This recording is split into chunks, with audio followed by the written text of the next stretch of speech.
देखो स्टूडेंट्स, कई बार क्या होता है कि बहुत सारे बच्चों को ये डाउट्स होते हैं कि डोमेस्टिक इनकम या फिर जो घरेलू आय होती है, उस घरेलू आय से हम लोग नेशनल इनकम या फिर राष्ट्रीय आय पर कैसे पहुंचे हैं।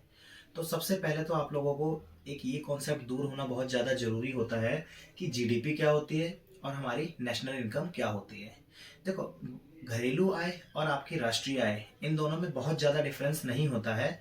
सिर्फ एक छोटा सा डिफरेंस होता है। वो डिफरेंस अगर आप लोग सब समझ गए तो कभी भी आपको इस तरीके की कोई भी दिक्कत नहीं होगी कि डोमेस्टिक इनकम और नेशनल इनकम पर कैसे पहुंचा जाए। मैं एक बेसिक से कॉन्सेप्ट से आपको क्लियर कर देता हूँ और बहुत ही सस्ते से आपको तरीके से बताऊंगा। ये बेसिकली शायद एक आपका भारत का नक्शा लग रहा होगा आप सभी लोगों को। देखो क्या होता है, ये एक किसी भी फाइनेंशियल ईयर में, अगर मान लो इंडिया का फाइनेंशियल ईयर कब से कब तक होता है। इंडिया का फाइनेंशियल ईयर हमारा होता है 1 अप्रैल से लेकर के 31 मार्च तक। इस 1 अप्रैल से लेकर के 31 मार्च तक इस इंडिया की टेरिटरी के अंदर देखो, प्रोडक्शन दो तरीके से होता है। एक तो होता है गुड्स का और दूसरा होता है सर्विसेज का, जिसको हम लोग क्या बोलते हैं, वस्तुएं तथा सेवाएं।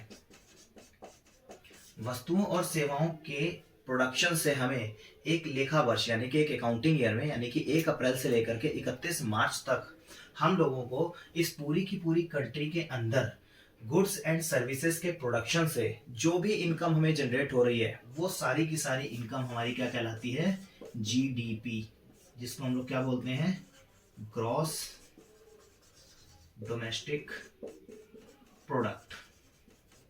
हिंदी में इसको हम लोग बोलेंगे सकल घरेलू आय, या फिर इसको हम लोग उत्पाद भी बोलते हैं। देखो बेटा, सकल घरेलू आय या फिर सकल घरेलू जो उत्पाद है हमारा, ये हमारे देश की घरेलू आय का पार्ट होता है।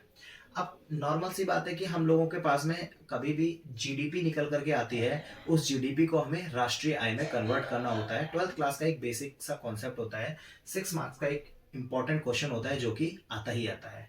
अभी मैंने आप लोगों को बताया कि जीडीपी हमारी क्या होती है। इस पूरे देश के अंदर हम लोगों ने जो भी गुड्स एंड सर्विसेज का प्रोडक्शन किया है, उनके इनकम से, उनके प्रोडक्शन से जो भी इनकम जनरेट होती है, वो हमारी क्या कहलाती है, जीडीपी। इसको हम लोग नॉर्मल भाषा में क्या बोलते हैं, घरेलू आय। ये हमारी डोमेस्टिक इनकम होती है, हमारे देश की आय होती है। अब अगर हम लोग बात करें कि हमारे नेशनल इनकम की, तो नेशनल इनकम क्या होती है, इन दोनों के बीच में बहुत एक छोटा सा डिफरेंस होता है। जो हम लोगों ने अपने देश से कमाया वो हमारे देश की आय, लेकिन हमारे देश के बहुत सारे एम्प्लॉयज ऐसे हैं जो सिर्फ हमारे देश में काम नहीं कर रहे हैं, वो आउट ऑफ कंट्री भी काम कर रहे हैं। मान लो मैं कहता हूँ, एक छोटा सा एग्जाम्पल लेके चलता हूँ यूएसए का, और एक ले लेता हूँ मैं यहाँ पर चाइना का। मेरे देश के कुछ एम्प्लॉयज जो हैं वो यूएसए में काम कर रहे हैं, तो जब यूएसए में वो लोग काम कर रहे हैं, उनको जो इनकम मिलेगी वो मेरे देश का पार्ट होगी। तो जो हमें इनकम मिल रही है उस इनकम को हम क्या कर देंगे, जोड़ देंगे। प्लस कुछ यूएसए के कर्मचारी हमारे देश में भी काम कर रहे हैं, तो उनको जो हम इनकम देंगे वो हमारी जेब से पैसा गया, इस वजह से उसे हम माइनस कर देंगे। बस ऐसे ही सेम कुछ हमारे एम्प्लॉयज चाइना में भी काम कर रहे होंगे, तो जो चाइना हमें पैसे देगा वो हमारी इनकम का पार्ट है, उसे हम जोड़ देंगे। लेकिन कुछ चाइना के एम्प्लॉयज हमारे देश में भी काम कर रहे होंगे, वो हम चाइना को इनकम देंगे, तो वो हमारे देश से इनकम जाएगी। तो जो ये हम लोगों को पास में, हमारे पास जो पैसा आया और जो हम लोगों ने पैसा दिया, इसके अंतर को हम लोग बोलते हैं विदेशों से प्राप्त शुद्ध साधन आय। यानी कि विदेशों से हमें जो शुद्ध साधन आय मिली है, net factor income from abroad, उस इनकम को हम लोग जब जोड़ देते हैं इस जीडीपी में, NFIA, यानी कि विदेशों से प्राप्त शुद्ध साधन आय, तब ये हमारी जो इनकम होती है, ये हमारी पूरी की पूरी इनकम क्या बन जाती है, ये हमारी राष्ट्रीय आय बन जाती है। ये एक बहुत ही बेसिक सा छोटा सा कॉन्सेप्ट है। अभी इसको थोड़ा सा और डीपली हम लोग पढ़ेंगे जा करके, जिसमें आप लोगों को और अच्छे तरीके से चीजों को समझना पड़ेगा।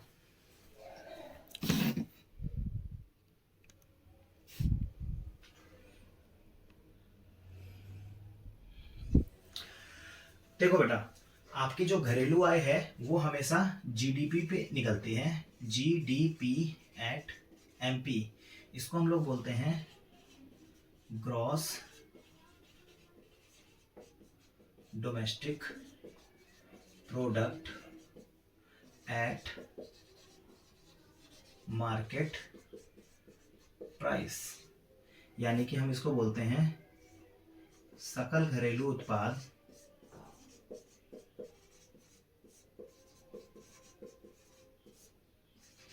बाजार कीमत पर। अच्छा, लेकिन हम लोगों को बेसिकली निकालना क्या होता है, हमें निकालनी होती है राष्ट्रीय आय। तो हमें जीडीपी एट एनपी से पहुंचना कहां पर होता है, एनएनपी एट एफसी पर पहुंचना होता है, जिसको हम लोग क्या बोलते हैं, ये होता है हमारा net national product at factor cost, जिसको हम लोग बोलते हैं शुद्ध राष्ट्रीय आय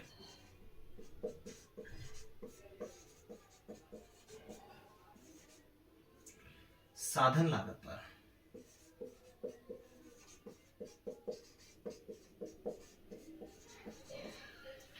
देखो बेटा, अब हमारे पास में है वैल्यू जीडीपी एट एमपी की, और हमें पहुंचना कहां पर होता है, एनएनपी एट एफसी पर। तो देखो, अगर हम लोग बात करें यहां पर, हमारे पास में वैल्यू है जीडीपी एट एमपी की, और हमें जाना होता है एनएनपी एट एफसी पर।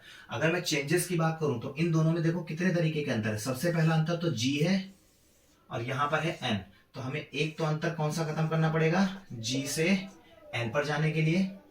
दूसरा अंतर हमें देखो यहां पर ये है डी और यहां पर है एन, तो दूसरा अंतर हमें खत्म करना पड़ेगा डी से एन पर जाने के लिए। ध्यान रखना बेटा, ये दो एन है, ये दोनों के दोनों अलग एन होते हैं। ये पहला नेट को डिस्क्राइब करता है, दूसरा नेशनल को डिस्क्राइब करता है। अभी हम लोग ब्रीफली पढ़ेंगे इसको। अच्छा देखो, यहां पर भी पी सेम है और यहां पर भी पी सेम है, यहां पर कोई भी हमें चेंज करने की जरूरत नहीं है। थर्ड जो अंतर हमें करना पड़ेगा वो देखो, यहां पर एमपी है और यहां पर क्या है आपका एफसी। तो एमपी से एफसी पर जाने के लिए भी हम लोगों को कुछ चेंजेस करने पड़ेंगे।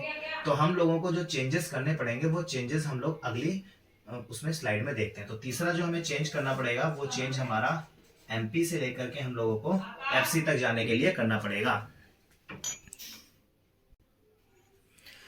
देखो बेटा, अब हम लोग अपने स्टेप बाय स्टेप करके डोमेस्टिक इनकम से नेशनल इनकम पर पहुंच लेते हैं। अब देखते हैं क्या क्या करना पड़ेगा हमारे पास। अभी मैंने आप लोगों को बताया था कि 3 स्टेप्स होते हैं हमें, और उन 3 स्टेप्स से हम लोग डोमेस्टिक इनकम से नेशनल इनकम पर पहुंच जाते हैं। तो देखो, यहां पर हम लोगों ने सबसे पहले मैंने आपको बताया था कि यहां पर हमें जी है हमारे पास में, और यहां पर है हमें एन यानी कि नेट है। हम लोगों को अपनी वैल्यू को इस ग्रॉस वाली वैल्यू से नेट वाली वैल्यू में चेंज करना पड़ेगा। तो आप लोग बेटा एक चीज हमेशा ध्यान रख लेना, ये है जी का मतलब होता है ग्रॉस।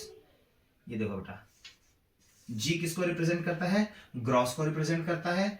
और ग्रॉस से अगर हम लोगों को एन पर जाना है, यहां पर एन किसको रिप्रेजेंट कर रहा है आपका, नेट को या फिर शुद्ध को। ये किसको रिप्रेजेंट करता है, सकल को। अगर हम लोगों को सकल से कोई भी वैल्यू अगर हम लोगों को ग्रॉस वैल्यू से अगर नेट वैल्यू पर कन्वर्ट करनी होती है, तो उसमें से हम लोगों को क्या करना होता है, डेप्रिसिएशन माइनस करना होता है,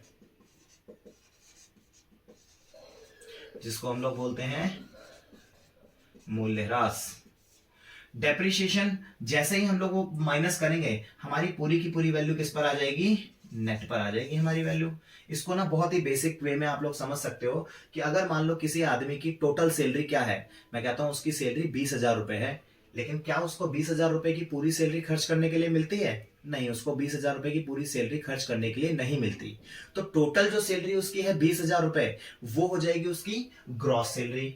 और अगर जैसे अब उसकी 20,000 रुपए की सैलरी में से कुछ टैक्सेस डिडक्ट हो जाते हैं, या फिर उसका कुछ फंड कट जाता है, या फिर मेडिकल का पैसा खर्च हो जाता है। एक एग्जांपल ले लेते हैं, मान लो मैं कहता हूं 20,000 रुपए की सैलरी है, उस 20,000 रुपए में से उसको खर्च करने के लिए सिर्फ 18,000 रुपए मिलते हैं, 2,000 रुपए का उसका टैक्स कट जाता है, या फिर कुछ भी डिडक्शंस होती हैं। उसके पास में जो नेट सैलरी इन हैंड है खर्च करने के लिए, वो कितनी है, 18,000 है। तो यही होता है आपका कि कोई भी वैल्यू अगर ग्रॉस की वैल्यू है, सकल की वैल्यू है, तो उस सकल में हमारा क्या होता है, डेप्रिसिएशन शामिल होता है।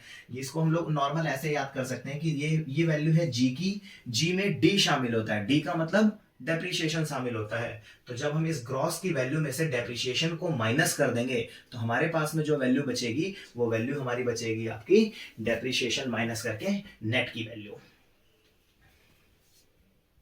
इसको एक और तरीके से हम लोग समझ सकते हैं। देखो बेटा, जैसे ही मैं इस ग्रॉस वाली वैल्यू में से माइनस कर देता हूं डेप्रिसिएशन,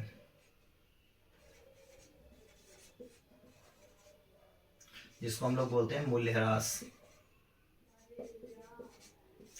वैसे ही हमारी ये वैल्यू कहां पर पहुंच जाएगी, नेट पर पहुंच जाएगी या फिर शुद्ध पर पहुंच जाएगी। यही अगर बेटा अगर हम लोगों को रिवर्स करना हो, अगर हमें कोई वैल्यू नेट से ले जानी हो हम लोगों को कहां पर, ग्रॉस पर, तो जस्ट इसका रिवर्स हो जाएगा। पहले ग्रॉस के अंदर डेप्रिसिएशन शामिल होता था, तो शामिल होता था तो हम डेप्रिसिएशन को हटा देते थे तो वैल्यू नेट पर पहुंच जाते थे। अब हम लोग देखते हैं कि नेट पर ऑलरेडी है, यानी कि इसके अंदर नेट वाली वैल्यू में डेप्रिसिएशन इंक्लूडेड नहीं है। तो इस नेट वाली वैल्यू में से हम क्या कर देंगे, ये देखो, नेट वाली वैल्यू में हम डेप्रिसिएशन को जोड़ देंगे। जैसे ही हम नेट वाली वैल्यू में डेप्रिसिएशन को जोड़ देंगे वैसे ही ये वैल्यू किसकी आ जाएगी तुम्हारी, ये ग्रॉस की वैल्यू आ जाएगी, या फिर हम कहते हैं इसको सकल की वैल्यू आ जाएगी हमारे पास में। तो एक अंतर हमारा खत्म हो जाता है। जैसे ही हम इस ग्रॉस वाली वैल्यू में से हम लोग ये डेप्रिसिएशन को माइनस करते हैं वैसे ही हमारी जो वैल्यू होती है वो आ जाती है नेट पर। चलो बेटा ये ध्यान रख लेना, दोनों चीजें आप लोगों को समझनी होंगी, आगे के लिए हमेशा वर्क करती हैं ये चीजें। देखो बेटा, जैसे ही मैं कहता हूं, यहां पर दोबारा समझा देता हूं, GDP एट MP, इसमें से जैसे ही मैंने डेप्रिसिएशन माइनस किया वैसे ही मेरी जो वैल्यू थी, देखो G में से जैसे ही डेप्रिसिएशन माइनस करा मेरी अब वैल्यू आ जाएगी नेट पर। बाकी की चीजें जैसी थी वैसी की वैसी रहेंगी, इसमें कोई भी चेंज नहीं आएगा। तो NDP एट MP हो जाएगी। अब हम आगे देख लेते हैं, हमें आगे के जो दो अंतर होते हैं वो हम लोग कैसे दूर करेंगे। अगला बेटा अंतर होता है आपका, देखो सेकंड वाला, यहां पर देखो आपका D है और यहां पर है आपका N, तो हमें इस अंतर को खत्म करना है।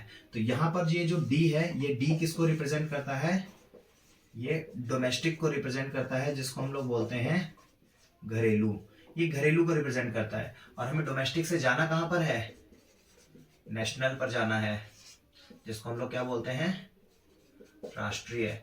हमें राष्ट्रीय आय पर जाना है घरेलू से।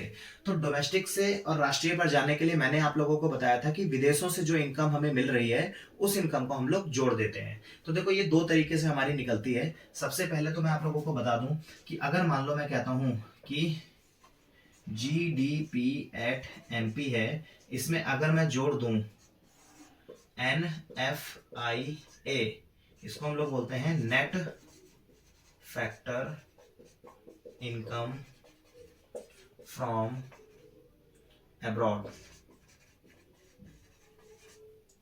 विदेशों से प्राप्त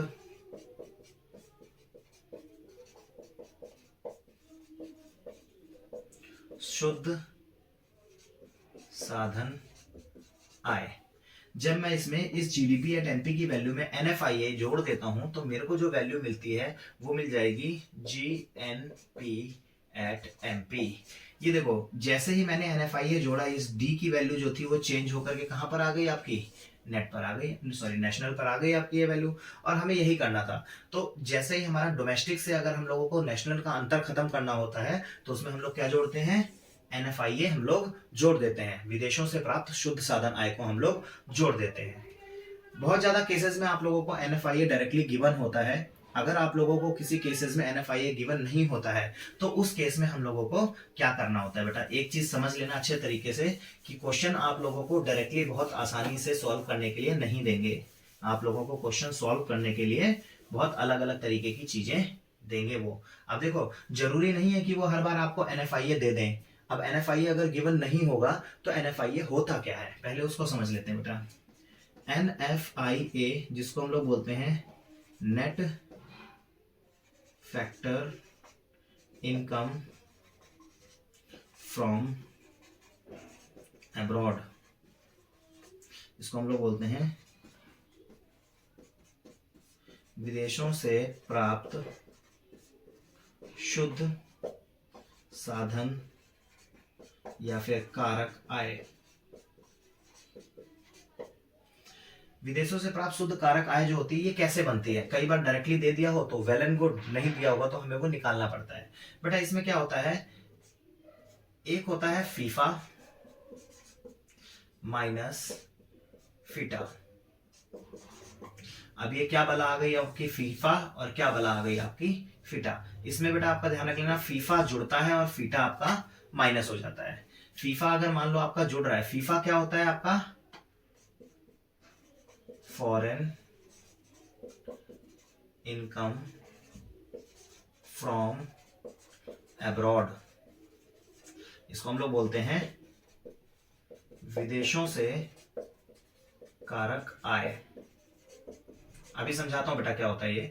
अगला आता है आपका फीटा, जिसको हम लोग बोलते हैं फॉरेन इनकम टू अब्रॉड,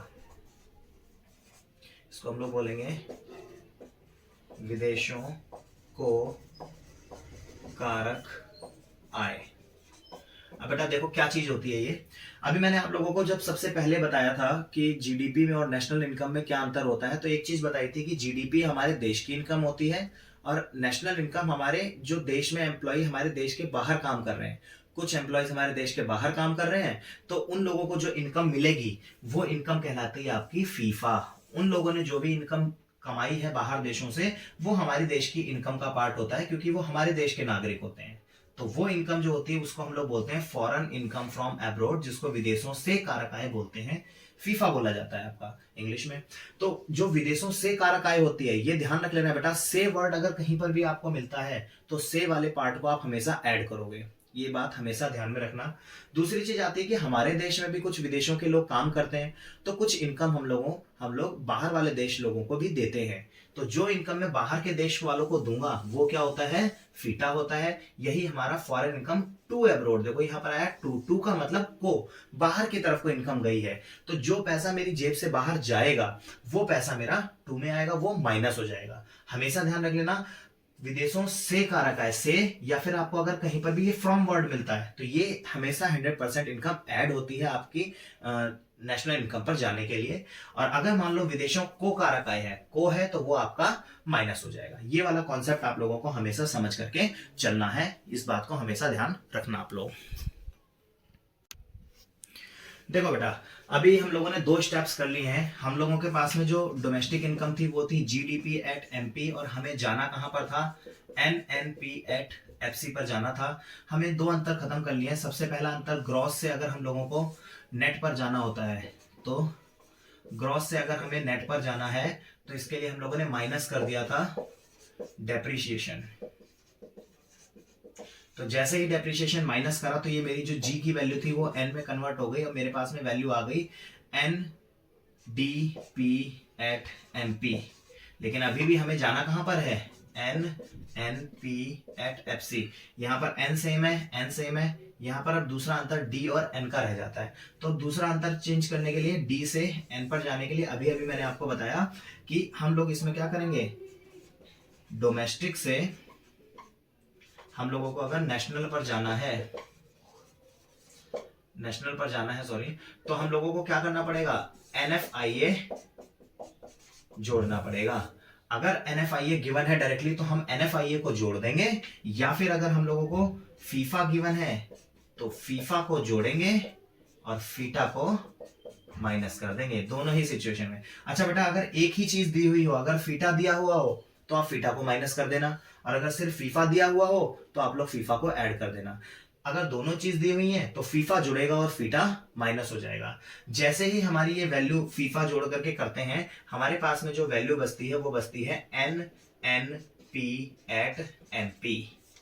अब देखो बेटा, हमें पहुंचना कहां पर है, इस वाली वैल्यू पर पहुंचना है। देखो इस वैल्यू पर, अब देखो एन हमारे पास में आ चुका है, एन यहां पर भी आ चुका है। अब हमारे पास सिर्फ एक अंतर रहता है एमपी से एफसी पर पहुंचने का। तो वो अंतर भी हम लोग एक बार अच्छे तरीके से कर लेते हैं कि किस तरीके से आगे हम इसको सॉल्व करेंगे। देखो बेटा, अभी तक हम लोगों ने 2 स्टेप्स कर लिए हैं। ग्रॉस से नेट पर जाने के लिए डेप्रिसिएशन को माइनस करते हैं, डोमेस्टिक से नेशनल पर जाने के लिए हम लोग NFIA को ऐड करते हैं। अगर NFIA गिवन नहीं है तो फीफा को ऐड करते हैं और फीटा को माइनस करते हैं। एक लास्ट हमारी एडजस्टमेंट रह जाती है, वो होती है MP से हम लोगों को कहां पर जाना होता है, FC पर।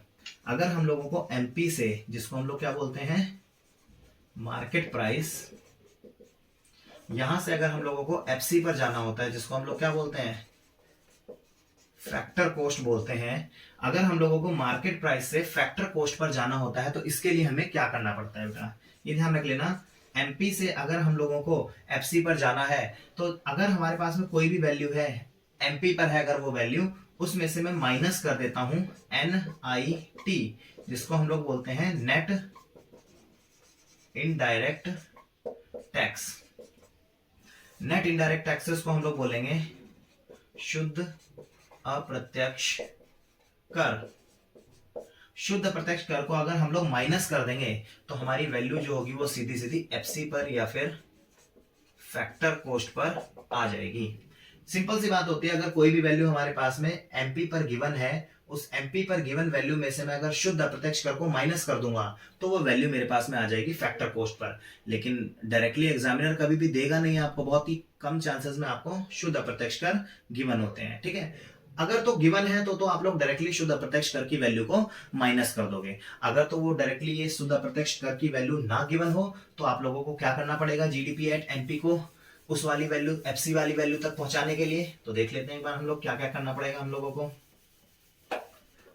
देखो बेटा, GDP एट MP, इस वैल्यू को मुझे पहुंचाना है NNP एट FC पर। अभी सिर्फ अंतर कर रहे हैं हम लोग MP से FC पर जाने के लिए। अगर मुझे MP से FC पर जाना होता है तो मैं क्या करता हूं, माइनस कर देता हूं नेट इनडायरेक्ट टैक्स। लेकिन ये हर बार नहीं दिया हुआ होता। अब आप लोग एक बार ये समझो कि नेट इनडायरेक्ट टैक्सेस क्या होते हैं, जिसको हम लोग बोलते हैं शुद्ध अप्रत्यक्ष कर। अभी शुद्ध अप्रत्यक्ष कर होते क्या है वो देख लो बेटा। शुद्ध अप्रत्यक्ष कर होते हैं अप्रत्यक्ष कर माइनस आर्थिक सहायता।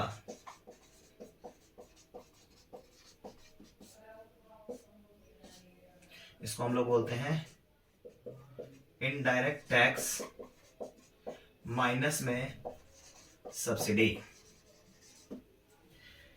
अगर आप लोगों को नेट इनडायरेक्ट टैक्सेस अकेले में नहीं दिए हुए हैं तो आप लोगों के पास में वैल्यू अगर निकालनी हो नेट इनडायरेक्ट टैक्सेस की तो वो इसी तरीके से निकलती है आपकी। अप्रत्यक्ष कर में से जब हम आर्थिक सहायता को घटा देते हैं तो हमारे पास में जो वैल्यू आती है वो आती है नेट इनडायरेक्ट टैक्सेस की आती है। अब देखो बेटा एक चीज और समझ लो, अगर मान लो मैं कहता हूं कि इस MP में से मुझे माइनस करना था नेट इनडायरेक्ट टैक्स तो हमारी वैल्यू FC पर पहुंच जाती। अब देखो ये बात को ध्यान से समझना, देखो MP की वैल्यू है हमारे पास में यहाँ पर, इसमें से मैं माइनस कर दूं, यहां पर देखो मेरे पास में क्या दे रखा है, देखो नेट इनडायरेक्ट टैक्स को मैं तोड़ देता हूं इस वाले पार्ट में। इनडायरेक्ट नेट इनडायरेक्ट टैक्सेस को मैं यहां पर इनडायरेक्ट टैक्स माइनस में आर्थिक सहायता या फिर सब्सिडी लिख सकता हूं। देखो बेटा नेट इनडायरेक्ट टैक्स को मैंने इसी वाले फॉर्मूले में तोड़ दिया, MP में से माइनस कर दिया इनडायरेक्ट टैक्स माइनस में सब्सिडी। अब देखो जब मैं इसको माइनस करूंगा तो यहाँ पर ये ब्रैकेट के आगे है, जो वैल्यू माइनस में होगी वो प्लस में हो जाएगी और जो वैल्यू प्लस में होगी वो माइनस में हो जाएगी। देखो MP की वैल्यू में ये देखो ये माइनस है ये प्लस है, प्लस माइनस माइनस कर देंगे हम लोग इनडायरेक्ट टैक्स को, और ये देखो माइनस और माइनस क्या होता है बेटा, प्लस हो जाता है आपका सब्सिडी। तो हमारी वैल्यू किस पर निकल करके आ जाती है, सीधी सीधी FC पर निकल करके आ जाती है। कई बार बच्चे कंफ्यूज हो जाते हैं कि यहाँ पर तो हम लोग यहाँ पर अप्रत्यक्ष कर को जोड़ रहे थे, यहाँ पर आकर के हम लोगों ने माइनस कर दिया। तो बेटा आप लोगों को कभी भी कंफ्यूज होने की जरूरत नहीं है। कभी भी अगर आप लोग इस तरीके का क्वेश्चन कर रहे हो तो एक ट्रिक अपने माइंड में हमेशा रखना, ये ध्यान रखना बेटा, इनडायरेक्ट टैक्स जो होता है वो आपका खर्चा है या फिर आपकी इनकम है। टैक्स हमारी तरफ से हमारी जेब से पे किया हुआ खर्चा है। तो कभी भी अगर हम लोग टैक्स पे करेंगे तो हमारी जेब से जाएगा। तो कोई भी चीज अगर हमारी जेब से जा रही है तो उसको हम लोग क्या करते हैं, माइनस करते हैं। तो ये देखो हम लोगों ने बेटा इनडायरेक्ट टैक्स को क्या किया है, हम लोगों ने यहाँ पर माइनस किया है। हमारा खर्चा है इस वजह से हमने इसको माइनस कर दिया। चलो अगली अगर मान लो मैं बात करूं आर्थिक सहायता। आर्थिक सहायता होती है सब्सिडी। अगर आप लोग कोई चीज लेने के लिए गए, गवर्नमेंट ऊपर से आपको 10 रुपए दे दे, तो वो तो आपकी जेब की इनकम हो गई। इनकम को हम लोग हमारी जेब में जुड़ करके आएंगे वो पैसे, तो इनकम को हम लोग हमेशा क्या करते हैं, जोड़ देते हैं। तो ये देखो यहाँ पर सब्सिडी हमारी जुड़ गई है। तो ये आप लोगों को ना बेसिक सी बस चीज समझ करके रखनी है कि अगर हम लोगों को एमपी से एफसी पर जाना होगा, तो हम लोगों को अगर डायरेक्टली वैल्यू एनआईटी या फिर शुद्ध अप्रत्यक्ष कर की दे रखी है, तो हम लोग डायरेक्टली शुद्ध अप्रत्यक्ष कर को माइनस कर देंगे। अगर तो हम लोगों को शुद्ध अप्रत्यक्ष कर नहीं दे रखा है डायरेक्टली, तो हम लोग क्या करेंगे, हम लोग उसमें से अप्रत्यक्ष कर, क्योंकि वो खर्चा है, उसको माइनस करेंगे, और सब्सिडी क्योंकि वो हमारी इनकम है, उसको हम लोग क्या कर देंगे, जोड़ देंगे। दोबारा समझ लेते हैं एक बार। देखो हम लोगों को अगर एमपी से एफसी पर जाना है, तो हम लोग क्या करते हैं, माइनस कर देते हैं नेट इनडायरेक्ट टैक्सेस को। लेकिन अगर ये नेट इनडायरेक्ट टैक्सेस अगर गिवन है, तो आप डायरेक्टली इस वैल्यू को माइनस कर दो। अगर तो ये वैल्यू नहीं है गिवन, तो आपको क्या करना पड़ेगा एमपी से एफसी पर जाने के लिए। देखो इनडायरेक्ट टैक्स आपका खर्चा है, इसलिए उसको क्या कर देंगे, माइनस कर देंगे, प्लस सब्सिडी आप लोगों की इनकम है, इस वजह से सब्सिडी को हम लोग क्या करेंगे, जोड़ देंगे। तो हमारी वैल्यू हम लोगों को सीधी सीधी किस पर मिल जाएगी, फैक्टर कॉस्ट पर मिल जाएगी। अब एक बार लास्ट बार हम लोगों ने जो अभी तक पढ़ा है, एक बार उसकी दोबारा रिवीजन कर लेते हैं हम लोग। देखो बेटा, हमारे पास में वैल्यू है जीडीपी एट एमपी की, हमें जाना कहां पर है, एनएनपी एट एफसी पर। तो हम लोग वन बाय वन करके अंतर को खत्म करते चलते हैं। सबसे पहला अंतर है ग्रॉस और नेट का, तो हम लोग इस अंतर को खत्म कर लेते हैं। मैं कहता हूं जीडीपी एट एमपी, इस वाली वैल्यू में से मैंने डेप्रिसिएशन को माइनस कर दिया, यानी कि मूल्यह्रास। जैसे ही मैंने डेप्रिसिएशन को माइनस करूंगा, मेरी वैल्यू कहां पर पहुंच जाएगी, नेट पर पहुंच जाएगी। बाकी की चीजें एज इट इज रहेंगी, उसमें कोई भी चेंज नहीं होगा। तो मेरी value I NDP at MP पर। अब देखो मेरे पास में जो सेकंड वैल्यू आ गई है, वो कौन सी आ गई है, एनडीपी एट एमपी। लेकिन मुझे पहुंचना कहां पर है, एनएनपी एट एफसी पर। तो पहला एन सेम हो गया, यहां पर दूसरा अंतर है मेरा, यहां पर मेरे पास डी है और मुझे पहुंचना है नेशनल पर। तो इसके अंतर को खत्म करने के लिए हम लोग क्या करते हैं, यहां पर हम लोग जोड़ देते हैं एनएफआईए को।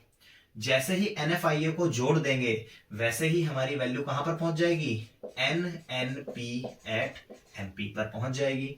अगर तो बेटा आपको एनएफआईए डायरेक्टली गिवन है, तो वेल एंड गुड, वरना मैंने आप लोगों को बताया था फीफा को जोड़ेंगे, और क्योंकि फीटा हमारा खर्चा है, इस वजह से फीटा को हम लोग माइनस करेंगे। या तो हम लोग ये वाली एंट्री करेंगे, और otherwise we will do this kind of entry.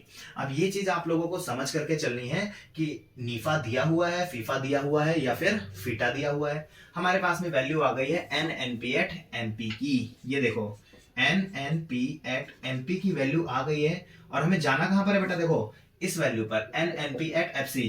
N same है, फिर से एन सेम है, यहां पर पी भी सेम है। अब हम लोगों को लास्ट जो वैल्यू पहुंचानी है, एमपी से कहां पर पहुंचानी है, एफसी पर पहुंचानी है। तो एमपी से एफसी पर जाने के लिए मैंने आप लोगों को बताया था, हम लोग इसमें से क्या कर देते हैं, नेट इनडायरेक्ट टैक्सेस को इसमें से माइनस कर देते हैं। जैसे ही मैंने नेट इनडायरेक्ट टैक्सेस को यहां से माइनस करा, मेरी वैल्यू कहां पर पहुंच जाएगी, एनएनपी एट एफसी पर पहुंच जाएगी। अगर तो आपको net indirect taxes directly given है, वेल एंड गुड। अगर नहीं गिवन है, तो इनडायरेक्ट जो टैक्स होते हैं, ये क्योंकि आपका खर्चा होता है, इस वजह से इनडायरेक्ट टैक्स को माइनस करो। सब्सिडी आपकी इनकम होती है, इसलिए सब्सिडी को हम लोग जोड़ देंगे।